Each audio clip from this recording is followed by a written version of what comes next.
Welcome to another episode of The Brand Called You, a podcast and podcast show that brings you leadership lessons, knowledge, experience, and wisdom from thousands of successful individuals from around the world. We are now in season 5 with over 2,000 videos that are viewed and heard around the world. I'm your host, Ashutosh Garg, and today I'm delighted to welcome a very, very accomplished professional from Maine, USA, Rebecca Fraser-Thill. Rebecca, welcome to the show. Thank you. I'm so happy to be here. Thank you. Rebecca is a certified career coach, speaker, and writer. She writes about parenting and purpose. So, Rebecca, before we start talking about coaching, tell me a little bit about your own journey in brief. Absolutely. So my brief journey is I started my life in New Jersey in the USA and was in an area where there was a lot of money and very close to New York City, some pressure, some achievement pressure in that area. And I was somebody who liked to check the boxes and achieve very well as much as I could, which led me to eventually be at Cornell University, one of our big colleges, Ivy League. And that was for grad school. And when I was there, I had this moment of, what am I doing all of this for? The big why came in for me. And so I chose to leave before I got my doctorate, after I got my master's, and reconnect with my sense of purpose. And I did that unexpectedly through teaching at a college. I decided to teach there in Maine for a year, and I ended up there for 18 years because I just loved being with students so much and talking about developmental psychology and exploring the question of purpose with them. And that led to a career coaching business because I found that I just loved to talk to students about what they were going to do with their lives and how they were going to make meaning and purpose out of their lives. And I realized, hey, I could do that full time as my entire job and leave the teaching behind. And so that's been my journey to date. Fascinating. And when I was reading about you, you state that now I help to expedite, clarify, and empower others' process to where I landed. Help me understand this and give me an example. Oh, great question. Absolutely. So for me, I've landed in a place where certainly achieving for my own sake matters deeply, but not achieving for others' approval. And that's been a long, hard, fun one battle here. This has not been easy. And so I try to help others get to this point where they're able to say, what really matters to me? What does this look like? I was talking to a client recently who was like, wow, it feels so strange when you realize that you can be content with the many things that you have. Correct. And I said, that's where I've landed. I've landed in a place where I don't have the biggest house. I don't have a lot of material possessions. I have wonderful relationships, great experiences. I don't need to necessarily have the best title or salary. I feel very content with my life in a way that I didn't for a long time, where this was about striving in a way that was very extrinsic about others' approval versus it being about, what does it feel like to be fully alive, to feel like your life has tons of meaning and that you're being impactful in the ways that you want to be impactful. Wow. So that's what I'm working on with my clients, is to move them closer and closer to a place where they're able to say, oh, this feels great. This is the life I wanted to construct. And I feel like I got those relationships and I've got that impact. And those are the two key pillars for us to feel wonderful with our lives. Oh, wonderful. What a great response. And, for Hindus or in Hinduism, this is also called the state of nirvana. That's a great way to put it. Absolutely. It makes perfect sense. Absolutely. I need to study that more. Absolutely. So my next few questions are about coaching. My first question on coaching is that how do you customize your approach to suit the needs of each individual client? Great question. I'm a big believer that coaching only works when it's about the person in front of you. Absolutely. And so I have been training in the International Coaching Federation's standards, which are very client-centered. And it's about questions guiding the journey and not having an agenda as a coach. And when you do that, when you truly are listening to the person in front of you, asking great questions that follow where they're going and making sure you're clear on what their agenda is, then you're able to personalize it and customize it in a very big way. Mm. I do use a framework called design thinking to guide my whole coaching journey and my process.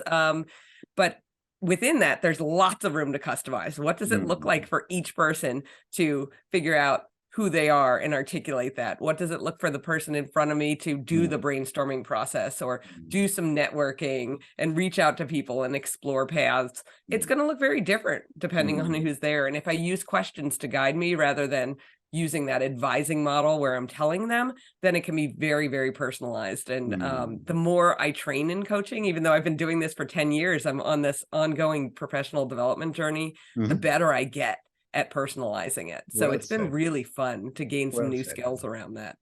Wonderful.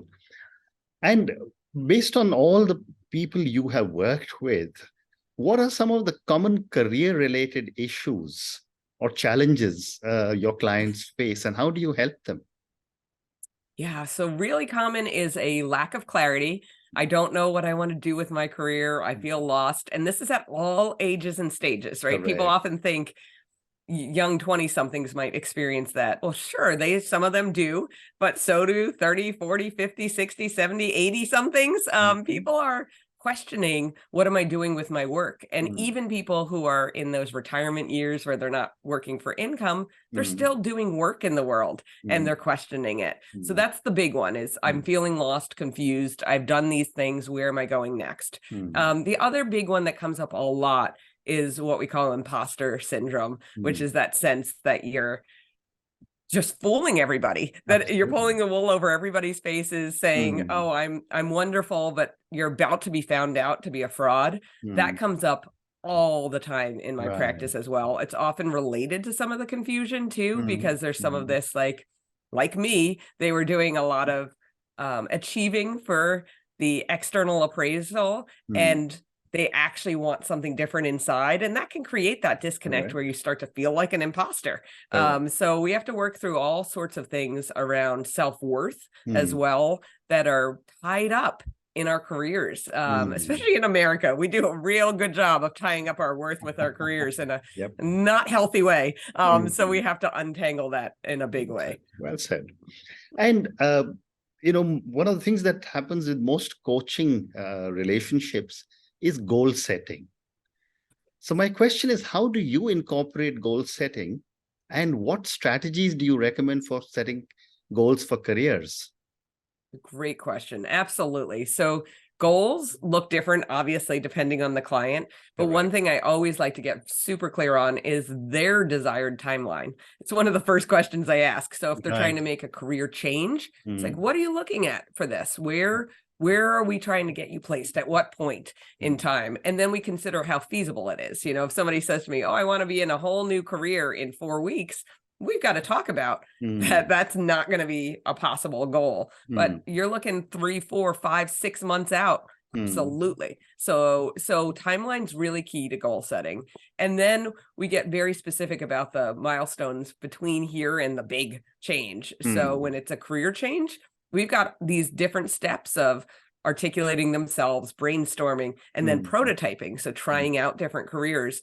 And that leads into all the tactical networking and resumes and applications. And so we can say, we're looking at within a month, we've got you well articulated. And then 2 weeks after that, have some brainstorm. So we can actually have a timeline that's broken down more minutely. And of course, it may change. Life happens to us. Sometimes we get ill, family things happen, and we adjust around that. But it gives us some sense if we're moving forward in an optimal timeline.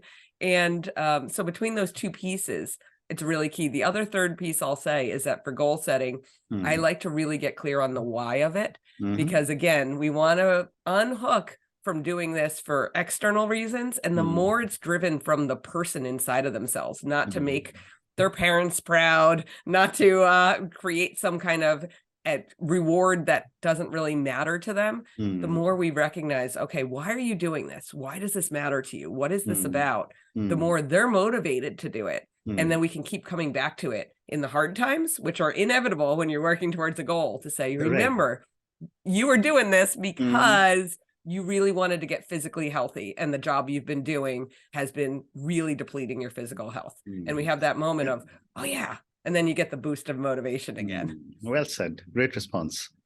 My next question, Rebecca, is that, when people are trying to advance in their careers, what are some common mistakes they tend to make? And you would know a lot of this. Yes. Yeah. There's a lot of mistakes that we make because we don't know any different when we're trying to advance. Absolutely. The one I see that's most common, and at least in my practice, certainly the sorts of people that I attract in my practice are individuals who tend to be really hard workers, but also quite humble. And that's an interesting combination when you're trying to advance, because what the mistake they'll make is that they just keep doing the work really hard, but they don't recognize that there's actually an aspect of being seen doing the work if you want to advance within an organization. So they'll be like, look, I'm doing all this amazing things, but other people are getting promoted. And then I talk to them about, who are these other people? What are those people doing? And they'll say, those people, they're not even working as hard as me, but they have the coffee chats. They're sitting down with people. They're showing what they're doing. They're demonstrating it.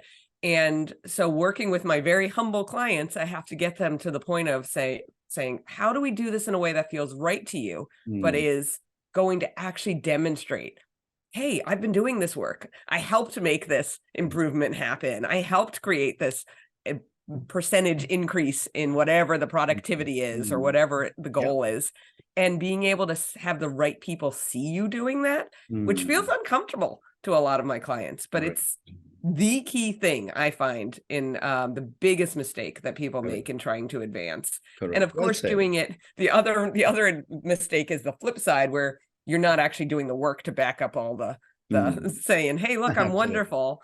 And so making sure it's grounded in the hard work tends not to be an issue for my clients. They tend to be the ones who have just not been demonstrating all they've been doing to others. And they think somebody will just eventually notice it. And unfortunately, people don't usually just notice it. You have to bring it to the front. Absolutely. One common thing I've also heard from many people is, let my work do the talking. And I often say, your work can do the talking, but you got to talk about yourself as well. Exactly. It's an and, isn't it? It's an and. It can't be an either or. You can't just be doing the talking and not be doing the work. That's not going to work. And you can't just be doing the work and not doing the talking, because nobody's going to see it. So it has to be an and. I used to have an American boss who used to tell me, if you don't blow your own trumpet, nobody's going to blow it for you. And in one of my books, I wrote that I learned the sequel to that, which was, if you don't blow your own trumpet, nobody will blow it for you. But don't blow your trumpet so hard that it starts to hurt people's ears. I love it. That's exactly it. Isn't it? Yep. Finding that sweet spot is really hard, isn't it? Absolutely. So my next question, Rebecca, is that people talk a lot about networking. How important is networking for career advancement?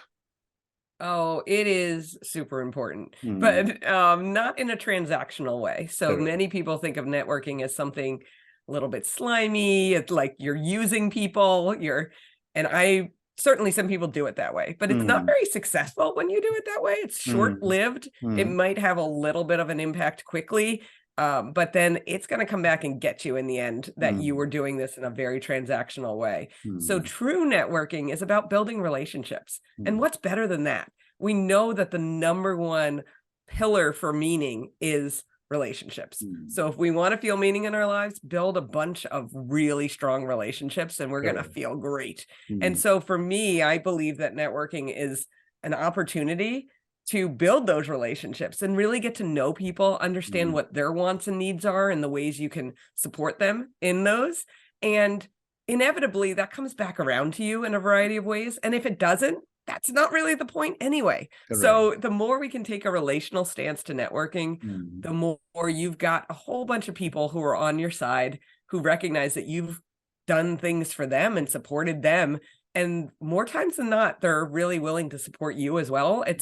I've seen this in my own practice and been very humbled by the fact that when I went out full time 2 years ago, left teaching and decided I'm going to do this career coaching all the time, be my sole income, support my family of 4. It was a really big leap to do, especially during the pandemic. And my network just really rallied around me. All I had to do was say I'm going full time, and referrals started pouring in. And most of my business is referral based. 85 to 90% comes through referrals for former clients, but also a lot of people I've worked with, former students' spouses and family members, and former colleagues' family members. And it just ripples out and out and out. And it's really humbled me to watch that in action. Amazing, amazing. My next question is, how important is the role of our mindset when it comes to career success? Oh, it's probably the foundational piece, honestly. Mindset is everything. I've had so many clients who come in and start off with a very practical, tactical approach. I need to get a new job, or I need to get a new career. Now just tell me about the resume. And I'm like, back up. I can't do anything about your resume until we really understand what's going on here. Correct. And usually what's really going on here is mindset challenges that we need to work through. And clients often say to me, I had no idea there was so much tied into career work. Correct. Yeah, there's a ton there. And of course, there's many different mindsets that we see come up that can be challenging. A big one is the fixed mindset that I'm sure you know well, which is that mindset where we're thinking in terms of I either have something or I don't, versus that growth mindset that I can build this. So I have a lot of clients who will come in and have already decided they can't pursue a certain career path because they are not good enough at, and fill in the blank. It's usually a technical skill. It's usually something math, science, technical. I've never been good at that. And then I'm like, well, what if we added a yet? I'm not good at that enough yet. What would it look like to get better if you really enjoy that? So I had one client who wanted to go into data science. And in the very first session, he said, no, I'm not smart enough to be a data scientist. Fast forward 6 years, and that's his full-time job title now. It was a hard one. He had to work really hard to get it to happen. But the first thing that had to happen was his fixed mindset had to change into a growth mindset, such that he recognized, oh, I could get better at this, right? Yes, no, I don't have the skills at present. Yeah. But smart isn't a you have it or you don't. It's am I practicing? And so he practiced every weekend on data science and built that skill set. And many of my clients make that shift and then make the behavior change that follows. Amazing. Thank you. The next two questions are about you. And my question is, how has your own background, you said psychologist, teaching for 18 years. How has your background supported your coaching philosophy, your style, and your values? Oh, in so many ways. I feel really grateful that I ended up studying developmental psychology. I wasn't entirely sure why I was doing that. Like many people, you come out of college and you're like, well, sure, let's go there. But it is exactly the perfect fit for me and my style and my thinking, because developmental psychology is all about understanding the many ways that we change over the lifespan and how our context and environment impact those changes. And that's really what I think about all the time, all day, every day, in every way, whether it's about my work or it's raising my own family. It is constantly leaning back on this. And so my approach is all about the individual in front of me has something that they are looking to express in this world. I believe that deeply. I believe that if we can peel off all of these layers of expectations and these ideas around what they're supposed to be doing, they'll start to be able to actually express what they need to be expressing in this world. And so that's a very developmental approach, right? It's like, let's meet the person where they are and let them become that. Oh, there's just nothing. It gives me the shivers even just to say it, because there's nothing better than when I have a client in front of me who's willing to lean into that and start to be like, who am I? What would this look like? And that's all about development. That's all about my understanding of who we are as humans and the many ways we can self-actualize, move to that version of ourselves that's the very best version, which I believe is the most impactful version and going to make the most change in the world. Well said. My next question is that, Rebecca, all of us over our lives are influenced by different people. So my question is, how have you been shaped by people in your life, and how are they influencing you as a coach? Oh, yeah. It's all about relationships, right?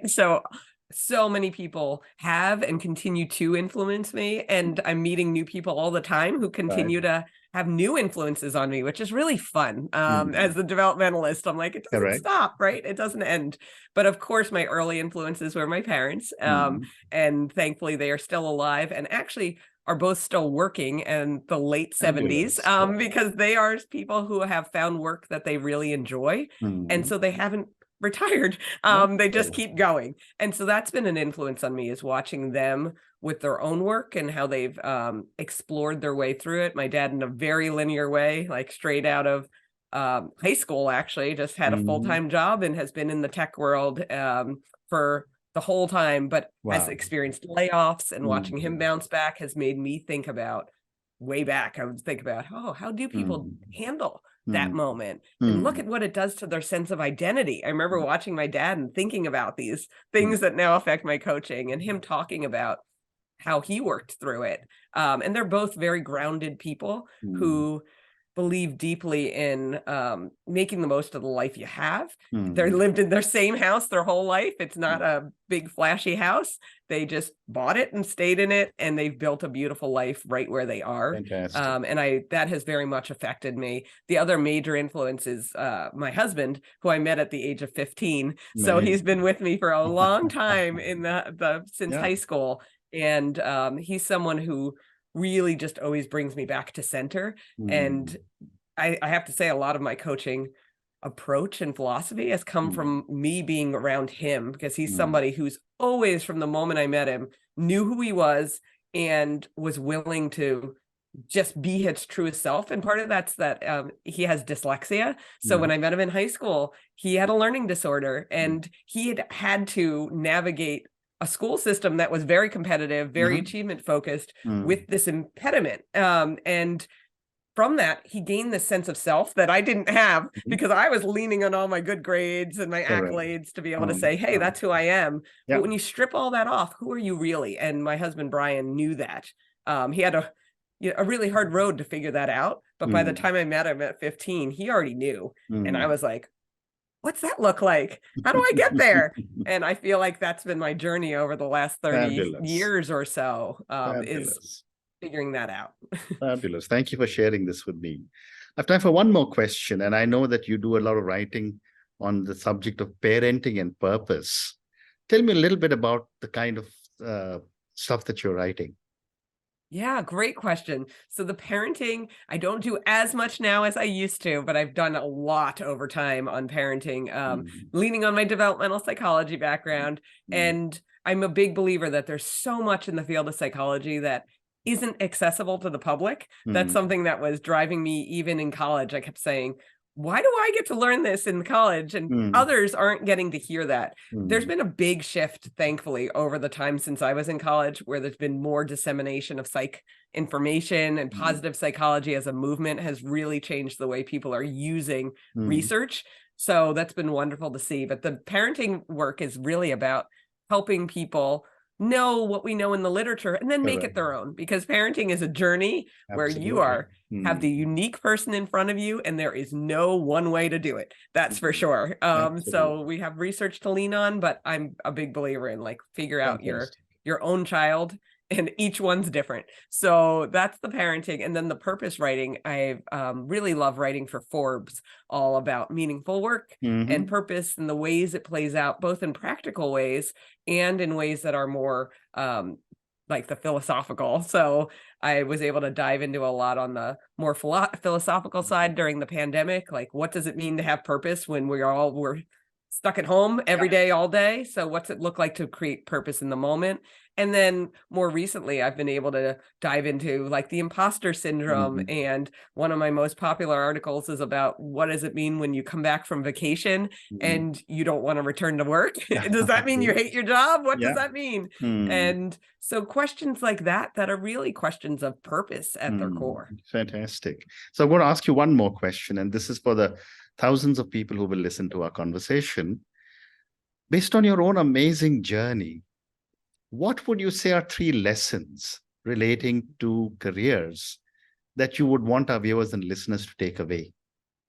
Oh, yeah. Wow. 3 is hard, right? I would say one big one is Yeah.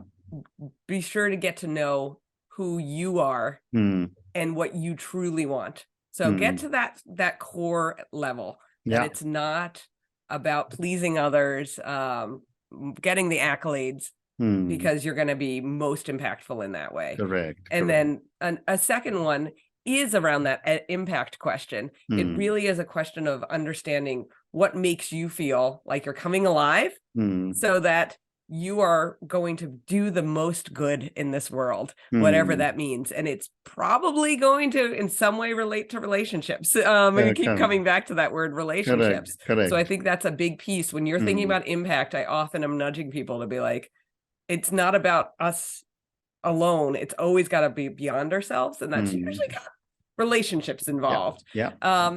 And this third piece would be about really making the most of what we have in the here and Hmm. now. Very nice.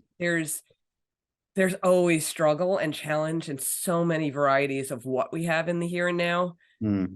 And there's opportunity within it too. And the happiest people I see are not the people who have a lot of material possessions, but are the people who recognize what they do have. Well said. And so that's that mindset shift. That's probably Amazing. the most fundamental of them all. Correct. Well said. And on that note, Rebecca, and your 3 wonderful lessons, get to know who you are and what you want. Second, you said, understand what makes you feel you can come alive and do good.